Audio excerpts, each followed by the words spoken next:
Hii ni Radio Ijwi ya Amerika.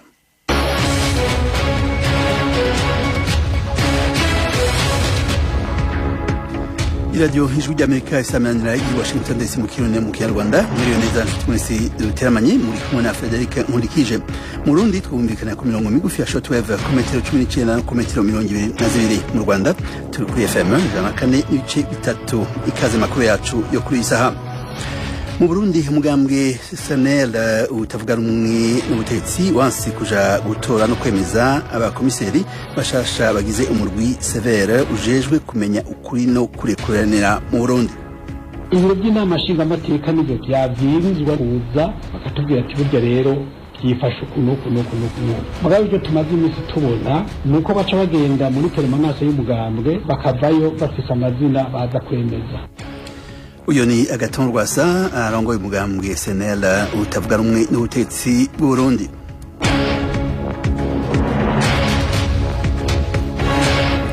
Mu Burundi hadutse ingwara itaramenyekana yica ingurube mu ntara zitandukanye zigize igihugu.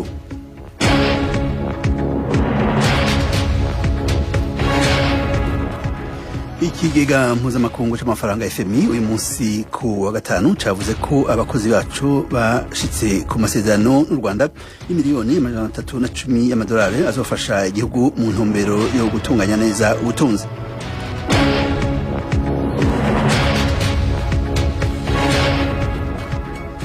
Ubwato bwa gatanu bwakoteshejwe n'ishirahamwe rya ONU rijejwe ibifungurwa ku isi PAM bwahagurutse buva muri Ukraine bujanye ingano muri Ethiopia. Aya makuru hamwe n'andi twabateguriye ni mukanya ntihagire aho muja.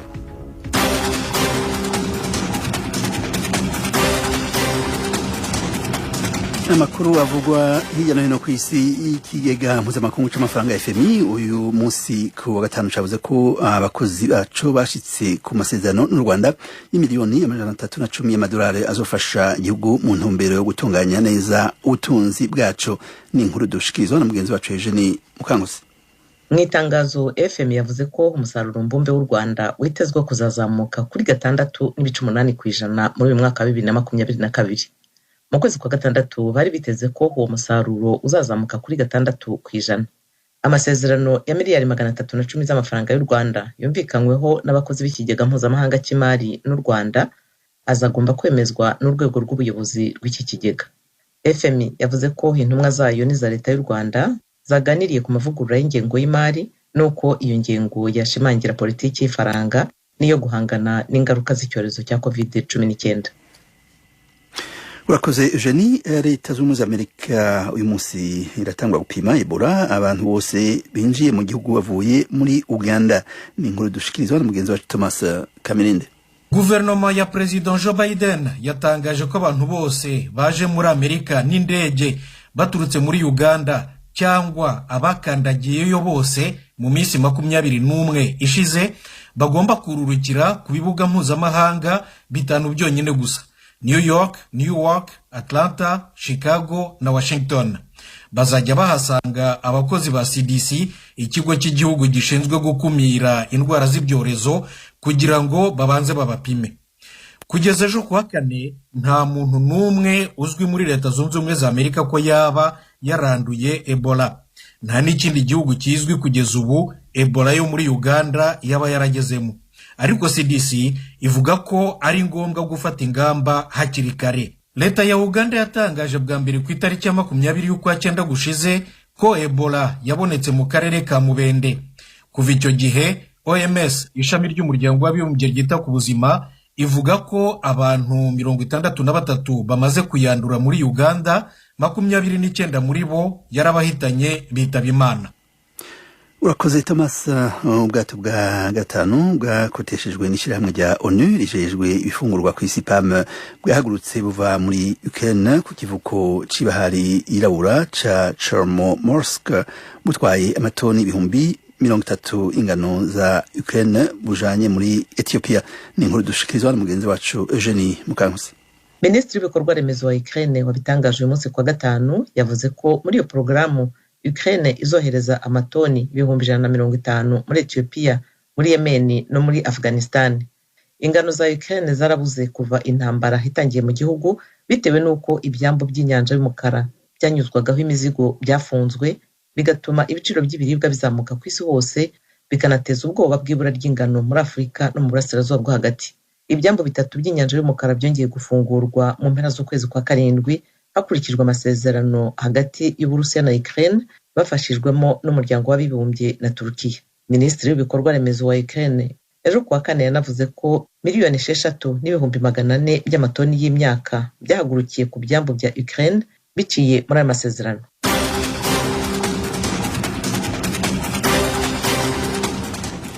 Murakoze bagenzi bacu badushikirije amakuru avugwa hirya no hino ku isi. Tubibutse ko mu bandanya kumviriza iradiyo Ijwi ry'Amerika isamanira i Washington DC mu Kirundi no mu Kinyarwanda. Mudusange no kuri internet we3 radio yacu voa.com no kuri YouTube na Facebook VOA radio yacu.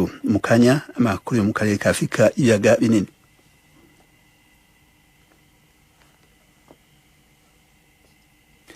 Reka aya makuru rero tuyatangure mu Burundi. Hadutse ingwara itaramenyekana yica ingurube mu ntara zitandukanye zigize igihugu. Ubushikiranganji bujejwe uburimyi, ubworozi n'ibidukikije bwamenyesheje ko ingurube zifashwe n'iyo ngwara zipfa hagati y'imisi 3 n'5. Ni inkuru twateguriwe n'umumenyeshamakuru w'Ijwi ry'Amerika Thierry Yves Ndayishimiye ari i Kigali mu Rwanda. Iyo ndwara yica ingurube itaramenyekana gushika ubu irangwa mu ntara ya Bururi, Muyinga, Gitega na Rumonge. Ibimenyetso biboneka ku ngurube zafashwe n'iyo ndwara harimo kubura akayabagu, gushuha cane, utudomagu dutukura kunda, amaso agatukurira n'ubwoya bugashinga, ndetse hakaba n'izinanirwa gutambuka. Ubushikiranganji bujejwe uburimyi, ubworozi n'ibidukikije bwamenyesheje ko iyo ndwara yadutse mu ntango z'uku kwezi kwa 10 umwaka 2022, aho mu mpongore 18 hafashwe ingurube 116, muri izo izishika kuri 70 zimaze gupfa. Serge Nkurunziza, umuyobozi mukuru w'igisata kijejwe ubworozi mu bushikiranganji bw'uburimyi n'ubworozi, yabitangarije mu ntara ya Gitega kuri uyu wa gatanu. Iyo ngwara yibonekeje ku mitumba ya Mirango mu ntara ya Bururi, Kibimba mu ntara ya Gitega, Ryama mu ntara ya Muyinga na Nyagasaka intara ya Rumonge. Aho mu mpongore 18 hafashwe ingurube 116, muri izo 70 zikaba zarapfuye. Iyo ngwara kandi yaribonekeje ku mitumba ya Mibanda na Gahinda mu ntara ya Rumonge, aho hapfuye ingurube 11. Imigwi y'abaganga b'ibitungwa mu bushikiranganji bw'uburimyi, ubworozi n'ibidukikije yaratanguye igikorwa cyo kuraba icizo mpfu ziriko ziravako hamwe no gufata ibipimo harabwa iyo ndwara yariyo. Umuyobozi mukuru w'ubworozi mu bushikiranganji bw'uburimyi n'ubworozi Serge Nkurunziza amenyesha ko mu ndwara zari zisanzwe zifata ibitungwa by'ingurube atanimwe irimwo nk'uko ibipimo bivyerekana. Bafatiye kuri ivyo bimenyetso harikezwe ko ibitungwa birwaye akaranda k'ingurube benshi bakunze kwita dudura canke muryamo, ingwara ya mutuku y'ingurube n'indi ngwara yitiriwe Ojeski. Ariko ibipimo vy'ibanze vyakozwe mu malaboratoire hisunzwe izo ngwara vyerekanye ko atarizo. Abanyagihugu bo mu bice bitandukanye muri izo ntara zirangwa mw'iyo ndwara bavuganye n'abakunzi b'Ijwi ry'Amerika bamenyesha ko amakenga ari yose kuko batazi iby'iyo ngwara. Basabye ababijejwe gufasha vuba bwango ibitungwa byabo bitarahona. Aho rero tukagira ko dusaba ababijejwe cyane cyane leta bicishije mu bushikiranganji bw'uburimyi n'ubworozi ko yokora ibishoboka byose mu maguru masha kugira ngo ico kibazo gifatwe mu ntoki, barabire hamwe iyo ngwara yariyo, barabire hamwe n'ingene twoyikingira vuba na bwango kugira ngo ntituzoze kwifuka bwamaze guca. Duteye impungenge kandi ndende kuko abanyagihugu benshi bari basanzwe bagafungura. Kuri izo mpungenge z'abo banyagihugu, ubushikiranganji bwamenyesheje ko hafashwe ingamba zo gupoma mu mpongore z'ingurube mu duce iyo ndwara imaze kwibonekezamwo. Bwashwaye gupompa mu mpongore z'ingurube ziri ku mitumba iyo ngwara yibonekejemwo n'ahantu hazegereye, hamwe n'ahari ubworozi bunini bakoresheje imiti ikomeye yica imigera. Kuvura ibitungwa bakurikije ibimenyetso birabandanya aho hose iyo ngwara yibonekeje. Imiti yarategekanijwe kandi yajanywe aho hose bikenewe. Aborozi b'ingurube na cane mu duce twibonekezamwo iyo ndwara hari ibyo basabwe n'uburongozi bujejwe ubworozi. Ibyo nabyo birimo guha amazi ibyo bitungwa no kubisukako amazi mu gihe hari ubushuhe. Ibyo bitungwa iyo byamaze kwandura iyo ngwara bipfa mu gihe c'imisi 3 n'itanu nk'uko vyamenyeshejwe n'ubwo bushikiranganji. Mu kwirinda kwako karanda kataramenyekana kabandanya gukwiragira mu gihugu, ubushikiranganji bujejwe uburimyi, ubworozi n'ibidukikije bufatanije n'abajejwe intwaro bwamenyesheje ko uruja n'uruza rw'ingurube kuzidandaza no kuzibaga bihagaritswe guhera kuri wa gatanu mu bice gusa iyo ndwara imaze kugaragaramwo, mu kurindira kwitohoza ry'iyo ndwara rivanze no gupima muri laboratoire ryerekana ibijanye n'iyo ndwara. Iyo ndwara y'ingurube ije mu gihe hari haheze amezi arenga 2 mu Burundi hadutse indwara yo mu bwoko bwa Rift Valley. Leta y'u Burundi yavuze ko yahitanye inka zishika ku 413, hanafatwa ingamba zo guhagarika kubaga no kurya inyama mu gihe kirenga amezi 2. Thierry Vendayishimiye, Ijwi ry'Amerika, i Kigali. Urakoze Thierry. Tukivuga ku Burundi, umugambwe CNL utavuga rumwe n'ubutegetsi wanse kuja gutora no kwemeza abakomiseri bashasha bagize umurwi severe wo kumenya ukuri no kurekuriranira. Ni inkuru twateguriwe na mugenzi wacu Eloge Wirikaneza. Abatowe bemejwe n'inama nshingamateka, hari abashingamateka bo mugambwe uri ku butegetsi CNDD-FDD hamwe n'abo mugambwe Iprona. Kiretse umukomiseri umwe aturuka mu bwoko bw'abatwa yasubiriye waroye mu nama nshingamateka yase, abandi bakomiseri bose nabahoramwo. Uwo murwi wagumanye kandi umukuru wawo Pierre Claver Ndayicariye yahoze atwara umurwi w'igihugu utunganya amatora seni. Abakomiseri ba Severe indwi n'abahutu 5 bakaba batutsi mu gihe umwe ari mu bwoko bw'abatwa. Ku bakomiseri 13 kandi umwe n'umupadiri 2 n'abapasitori hakaba n'uhagarariye abayisilamu. Ku muhingamo kuri uyu wa gatanu agatorwa Sarongo umugambwe senere wa kabiri ufite abanywanyi benshi mu nama nshingamateka yaha ikiganiro abamenyesha makuru ku murwa mukuru butunzi Bujumbura asigura icatumye we n'abashingamateka umugambwe wiwe banse kuja mu ngoro y'amakoraniro mu Kigobe ahabereye ibikorwa vyo kwemeza abakomiseri ba Severe. Ibiro by'inama nshingamateka nibyo byabwirizwa noneho kuza bakatubwira ati burya rero yifasha ukunuku mugabe ibyo tumaze imisi tubona nuko baca bagenda muri permanence y'umugambwe bakavayo bafise amazina baza kwemeza. Inama nshingamateka isigaye yabaye nk'ikintu cyo guhuma amaso abantu, bemeza abantu yuko ibintu byakozwe mu muco, byakozwe ku mugaragaro, byakozwe n'abaserukira abarundi bose, mugabe ingingo ari ingingo yavuye mu mugambwe. Umukuru w'umugambwe senere yagarutse ku turorero twerekana ivyo avuga twabaye mu kiringo kitarenze ukwezi. Avyo bakoze ngo bagenye abaca mu nama nshingamateka y'akarere, amazina bakundikiye muri permanence yabo yagiye kuri tweet n'ibikorwa mu nama nshingamateka bitaratangura, iyo yaje kugaragara ko iyo yemeje. Tutora abakomiseri bo muri CNDH, ayo umuntu yaza akavuga akaranga kiwe wamugereranya n'uwundi ukumva ati uyu koko uyu arabikwiye, mugabo uyu bose hano kwa bikwiye akabura amajwi, kandi kugira amana kibi bikorwa no mu bundi buyobozi mu makomine mu bucamanza. Amenyesha makuru yifuje kumenya niba Rwasa atabona ko abanywanyi umugambwe wiwe bazogera aho barambirwa no kubona aho bitoreye kubaserukira bama biyonjorora hageze ibikorwa batumwe. Jesi nibaza ko abarundi bazohava baducira urubanza ko tutagomba gukora ivyo badutumye, ahubwo buke bazotahura yuko ivyo arivyo byose seneri kwiye gushigikirwa kugira ngo intwaro yisunge amategeko n'amabwirizwa y'igihugu aho kwisunga karanga mutima k'umugambwe. Umurwi Severe ujejwe ukuri no kunywanisha abarundi uri mu itekanywa n'amasezerano ya Arusha y'amahoro no guhagarika intambara y'umwaka wa 2000. Kuvushingwa waragirijwe kenshi kuhengamira ku ruhande rw'abahutu ukirengagiza amakuba n'amahano vyashikiye mu bwoko bw'abatutsi. Abivuga bishimikiza cyane vy'uwo murwi umaze imisi ukora aho kuva mu 2019 watanguye kuzura ibisigarira vy'abishwe mu 1972 mu rwimo rwahitanye abahutu benshi kurusha abatutsi, yamara ukirengagiza kuja mu bibanza bawurangiyemwo ahatawa abatutsi mu binogo rusangi.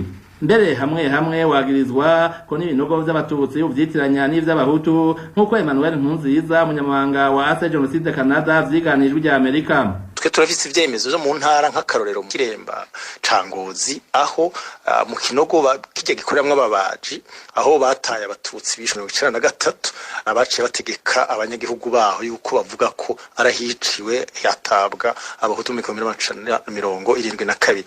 mu mpera z'umwaka uheze inama nshingamateka yemeje ko ubwicanyi bwakorewe abahutu mu 72 ariho nyabwoko. Ico gihe yari maze guhabwa raporo n'umurwi Sever yerekana uko bwakozwe n'uko bwateguwe. Nyuma y'amezi 5 mu kiganiro ciwe ca mbere n'abanyeshamakuru, President Ndayishimiye yabisubije ibuti asigura impamvu leta idashobora kuvyemeza, avuga icatumye bangira. Hariho abacabaza bati none ko Severe yamaze kuvuga ngo 72 ngo niho nyabwoko ryagiriwe abahutu ko leta atacivuga. Uraraba none igihugu conguka iki? Barafise igikorwa batumwe n'itegeko, ico gihurongozi bw'igihugu buzoheza rero gakira ico cegeranyo. Mugu no munsi muvuze rero ngo uko bazoza baravuga ka camugakorerako tuzoruhukira hehe? Muzoca musanga bica bizana n'ingorane mbere. N'inyuma yo gutangaza ko ubwicanyi bwahitanye abahutu benshi kurusha abatutsi 72 ariho nyabwoko, umurwi Sever nta bundi bwicanyi uribanda ko mu matohoza uko n'ubu uracacukura gusa ibinogo rusangi vyafubwemo abahutu ico gihe, ukanabaza abafise ico babuzi ko. Eroje uri kaneza, Ijwi rya Amerika. Turagushimiye Roje. Mu Burundi kandi banki nkuru y'igihugu yafashe ingingo yo gusubira kurikurira amazu yo kuvunjirizamwo amafaranga y'agaciro atari amarundi agakora atankomanzi. Ni inkuru twateguriwe na mugenzi wacu Pierre Claver Nyonkuru. Ingingo yo guhagarika ivunjisha ry'amafaranga y'agaciro mu Burundi mu mazu yabigenewe yari imaze imyaka 2. Kuri uyu wa gatano umuyobozi mukuru w'ibanki nkuru y'igihugu BRB yatangaje ko iyo ngingo co kimwe n'izindi zafashwe ziyerekeza zasubije inyuma ubutunzi bw'igihugu muri rusangi. Dieudonné Murengerantwari mu kiganiro yahaye abamenyesha makuru i Bujumbura yavuze ko izo ngingo zikuweho. Kuvubu abantu barungikirwa amafaranga mva makungu barashobora kuyaronswa mu mafaranga mva makungu nyene canke bakayashira ku makonte yabo y'amafaranga mva makungu yugurujwe mu mabanki bayaronkeyemwo. Ka kabiri, ingingo yafashwe yo guhagarika amazu yo kuvunjisha amafaranga mva makungu bureau de change irakuweho. Kuva mu kwezi kwa gatatu mwaka w'2020 abakora uwo mwuga wo kuvunja amafaranga y'agaciro atari amarundi bahora bakorera mu kinyegero kuko ubwo bubasha bwari bwahawe amabanki azwi gusa. Ubu kuri bo akamwemwe nikose kuko bagiye gusubira gukorera ku mugaragaro. Ubu numwe mu bavunjayi bakorera mu gisagara ca Bujumbura kuri mikro y'Ijwi rya Amerika. Twakora twishije gatuma tutakora akazi neza. Umuntu wari wose ingenzi vuye imva amahanga bizoshika vuga ati ngiye kuvunjisha muri broche de change aha naha tabanza guturatura. Ingaruka mbi zari zatewe n'izo ngingo harimwo niyo kubuza ko umuntu ari mu Burundi atora amafaranga y'agaciro naho yoba ari kuri konte yiwe muri banki canke ku buhinga bwa Western Union ni nyinshi. Gabriel Banza Witonde umwe mu banyepolitika kiri muto atwara umugambwe APDR yiganiye Ijwi rya Amerika kwa rubusuma bwasa nuko bwahawe indaro. Aratanga karorero azi neza. Umuntu arungitse nk'amadolari 10,000 muri banki canke muri BRB basanga baguhaye miliyoni 21, ariko ku masoko yande abita marché noir wasanga ari miliyoni 34. Urumva rero ku madolari 10,000 gacha bagutwara imiliyoni 13. Benshi bahitamo kuja kuyatorera muri Kongo, muri Tanzania, eka mbere no mu Rwanda. Ugaca mva ariko Burundi ugacabura amafaranga mva makungu, kumbe bayatora mu bindi bihugu. Ikindi cyari giteye ikibazo nuko wasanga kwaya masoko bita marché noir harabayavunja benshi kandi batari yikore. Umuhinga mu by'ubutunzi Faustin Ndikumana atwara ishami ry'ubutunzi Parsem abona ko gukuraho izo ngingo bizotuma n'amafaranga y'agaciro nk'amadolari yiyongera mu gihugu naho impingi kiri ndende kuri ico kibazo. Yego amadovize yari yabuze kubera ibijanye niyava ibyo dushorera hanze imfashanyo ibyo byaragaragara canke abagwiza tungashora kwinjiza amahera y'amadovize ngaha. Mugabe ikintu cyari cyaratangaje haje hafatwa ingingo ubona yuko ari ingingo zituma hari nk'umugushaka kwizizira ibintu byo gutunganya ikibazo cy'amadovize kumbure ku nyungu zako. Nukuvuga yuko umwidegembyo mujanye n'amadovize usubira ajya daciye muri izo nzego za leta ngo mwikawa canke nibiki acasubira kwinjira mu mwidegembyo.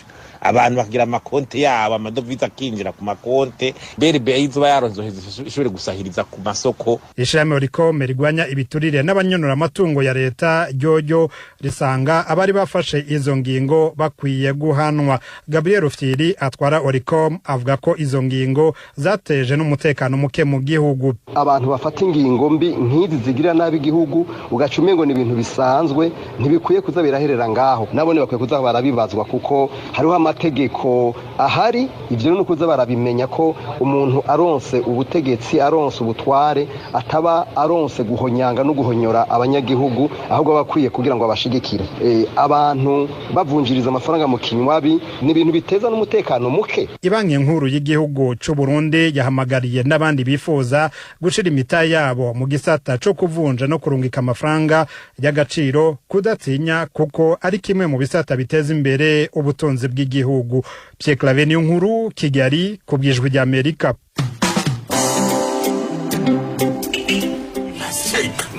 Igira hirya ariko mata inyegera ariko abanyabugongera ntabwo njya mbizera muri abanyamitwe ngo jewe duwibugo yego rata uri umunyarusangi kazi kuko nibo bagenda bimyozora nk'inka zabo ariko birasi muhumuruka man shofe wenda unashaka uri wacu rusangi uradutwara neza kandi ndakwizeye mie kwetu ni bugo ndiyo bugo wiki nukuvuga ko buri wese muri twebwe yagiye yibeshya kundi shofe twigende Kombo taxi yaje. Taxi ikorera hafi y'umupaka ishobora gute gutwara abantu baturutse mu mihingo yose kandi bafise byinshi bibatandukanye. Kombo taxi muyitegurirwa kandi mukayigezwaho na La Benevolencia Royal. Kubitire muri Uganda, Lieutenant General Kayanja Muhanga yari umuyobozi w'ingabo za Uganda zarungitswe mu gikorwa cyo kurwanya umurwi ADF muri Republika ya Demokarasi ya Kongo, avuga ko asize bageze ku migambi yabo yose. Ni inkuru dushikirizwa n'umumenyesha makuru w'ijwi ry'Amerika Ignatius Bahizi ari muri Uganda. Inshingano nsha za Generali Muhanga zazanye n'izamurwa mu ntera mu gisirikare. Yavuye ku ipeti rya Generali Majoro agirwa Lieutenant General mbere yo gusezera ku kazi kasanganywe muri Kongo ko kuyobora ibikorwa by'ubufatanye hagati y'igisirikare cya Kongo n'icya Uganda kuva mu kwezi kwa 11 umwaka ushize. Generali Muhanga yabwiye abanyamakuru ko ADF imaze kuneshwa. The ADF has been defeated in most of the main camps where they had stayed for decades in Eastern DRC. ADF twabatsinze mu nkambi zabo nkuru aho bari bamaze imyaka 70 muri Republika Iharanira Demokarasi ya Kongo. Itumanaho ryabo twararisenye kandi imiyoboro yabo yo gushaka no gutunga ibikoresho n'abarwanyi nayo twarayisenye. Muri rusange intego zacu tumaze kuzigeraho. Turi mu gice cya gatatu cyo kurangiza akazi n'intego zacu zose. Nyuma yaho niho ibikorwa bizahagarara. The operation will be ended. Ijwi rya Amerika ryavuganye n'umuvugizi w'ingabo z'igihugu cya Uganda General de Brigade Felix Kulaije avuga ko nubwo ubushobozi bwa ADF bwagabanutse ku buryo bugaragara nta gihe ntarengwa cyo gusenya burundu uyu mutwe kizwe. Aho bigeze aheshi tugwiye amahoro abe turabishe abandi barafashwe kandi Uganda n'iya Kongo zasubije bushashya ubwumvikane kugira ngo izo operation zikomeze. Ariko hari amakuru yuko ADF gikomeje gutera ibibazo muri kare gace n'ejo bundi ngo bayisha abantu barenga kuri 15. Erega iyo urwana n'inyeshyamba ufite amahira abiri. Inzira ya mbere abaturage kubashyira ahantu hamwe ukabarinda hanyuma ugashaka inyeshyamba. Inzira ya kabiri ni ukubareka mu byaro nk'uko bameze inyeshyamba zikajya zica hagati yanyu zikica abantu. Kuko nibwo baba bari babiri inyeshyamba ziri babiri batatu kungabanya umutekano mu cyaro. Ubwo rero ibikorwa byo kurwanya guhasha abaterabwoba ba ADF buherutse kuvugururwa bishatse kuvuga ko igihe mutazi igihe bishobora kuzamara. Inyeshyamba ntibazibarira ibihe ariko kuko turwanira mu gihugu kitari cyacu nyine baduhigiye gito bareba bigikeneye ko dukomeza bakawongera iminsi. Si ubwa mbere ingabo za Uganda zija muri Kongo kurwanya izo nyeshamba. Uko zivuye muri ubwo butumwa uyu mutwe urongera ukisuganya ukongera gutangiza ibikorwa byabo. Ijwi rya Amerika ryabaje umuvugizi w'ingabo za Uganda niba badakwiriye kugana inzira y'ibiganiro n'uyu mutwe kugira ngo ikibazo kirangire burundu. Tuganira tuganire uko bakwiye kwica abantu. Oya kubahagarika kubavuga ibibazo byabo bafite bikemuke bareke gukomeza kwica abantu. Ibibazo byabo barashaka gushyiraho ubuyobozi bwa Gisilamu. Ubuyobozi bw'uburi Uganda itegeko nshinga rivuga ko butazagira idini bwigamiyeho. Icya kabiri ADF ifatanya n'abaterabwoba ba Islamic State. Ubu tutangiye kuganira bazaje bica bangahe? Tutangiye kuvuga ko muzica bangahe, twakwemera bangahe? Ndumva n'umuntu agenda yumvikana kandi igihugu cyose. Liyetona Generali Kayanja Muhanga yagizwe umuyobozi w'ingabo zirwanira ku butaka ubwo Perezida Museveni yirukanaga umuhungu we Generali Muhozi Kainerugaba kuri uwo mwanya nyuma yuko yanditse ku rubuga rwe rwa Twitter ko Uganda ishobora gutera Kenya igafata umurwa mukuru wayo Nairobi mu gihe kitarenze ibyumweru bibiri. Ibi byaviremo Perezida Museveni kwandika urwandiko rusaba imbabazi Kenya n'abanyakenya anashinja umuhungu we kwivanga muri politike z'ikindi gihugu. Ignatius Bahizi, Ijwi ry'Amerika, Uganda.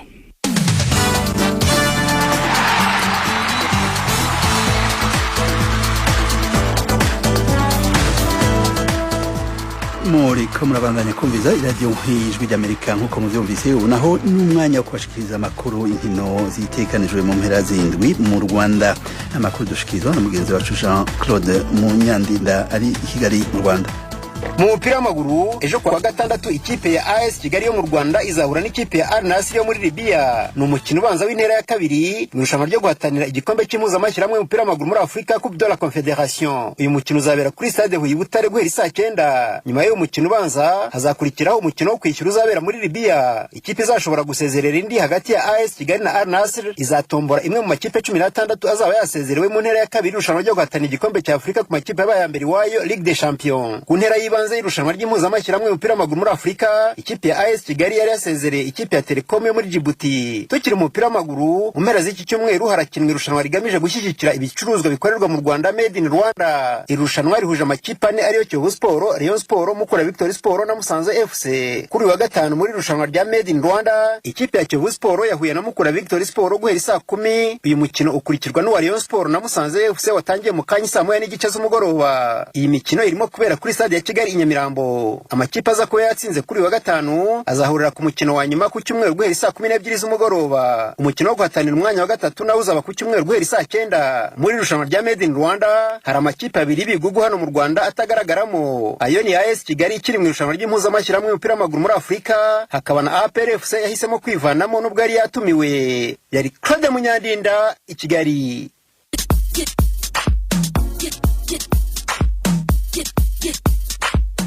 Ijwi ry'Amerika ku bufatanye na Flash TV yo mu Rwanda izajya bagezaho ikiganiro bungabunga ubuzima.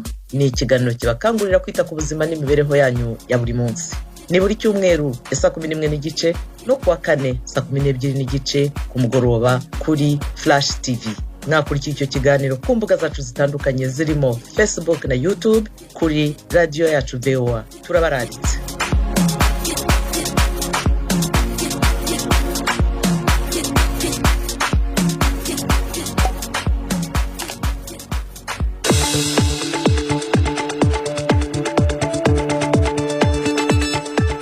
Mukanya turasozera ibiganiro byacu byo kuri saha ariko imbere yaho reka tubibutse ingingo nkuru zabizigize ya makuru twabwiye ko kiga mpuzamakungu c'amafaranga FMI uyu munsi ku gatanu cavuze ko abakozi bacu bashitse ku masezerano n'u Rwanda y'imiliyoni 310 y'amadolari azofasha igihugu mu ntumbero yo gutunganya neza ubutunzi bwacu.